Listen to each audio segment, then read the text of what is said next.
I'm Darrel Smith. I'm from NSW Youth Sector in Moree. I'm an N1 man, which is the tribe from around Armidale. That's who I identify with. And I currently live in Moree, which is a Kamilaroi area. I'm a refugee who's only been in Australia for 4 years now. I came to Australia in 2015 from Syria, but in Syria I was a refugee from Iraq originally, so when I usually get asked that question I say I'm from Syria and Iraq. Do I look at him? No. Okay. I work for Community Junction in Penrith.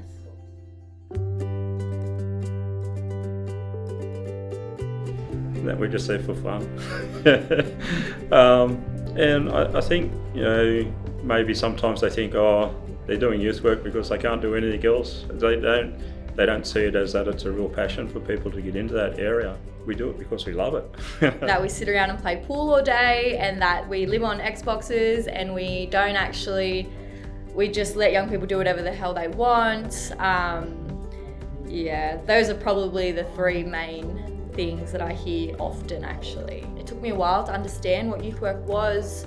We're playing lots of different games, pool, PlayStation, things like that, and I'm sort of wondering, okay, what's the purpose of all this? How am I actually even working right now? And then, you start having those conversations and building relationships with young people, and it's like, okay, that's why we do what we do. One of the challenges, especially that is relevant to the area that I work in youth work, is that we work with migrants and refugees, and in a lot of cases you're not funded to support young people from specific backgrounds or specific visa status, and that can become very stressful because you know that you can help them and you're just not sure that you can allocate some of the resources that you have towards helping these young people. Dealing with governments and bureaucracy, that's the biggest challenge. Trying to get everyone to agree that kids need support, need encouragement. So getting those things on board and other people to recognise that and try and help you out. I think just a greater understanding of what youth services do.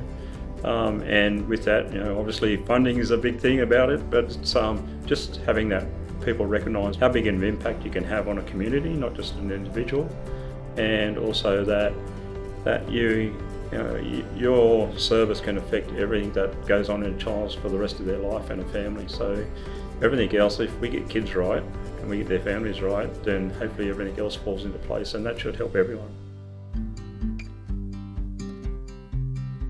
A young person, you can see that they're coming in with a smile on their face, they're happy to come and see you.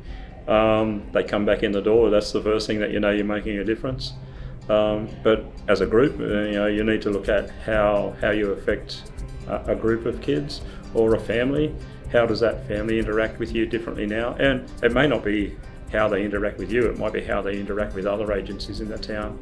They're not sitting at home, they're actually out participating in the community. If they're coming in and talking about your organisation in a good light, you've made a change for them. Definitely the outcomes and just the relationships that you build with young people, and even once they're too old to access your service, but they come back in 6 months or a year, 2 years, and they bring their children to see you, and it's like, wow, you're a fully functioning adult making good life choices. I'm really proud. And yeah, when you get those outcomes, big, small, whatever, that's definitely what keeps me going.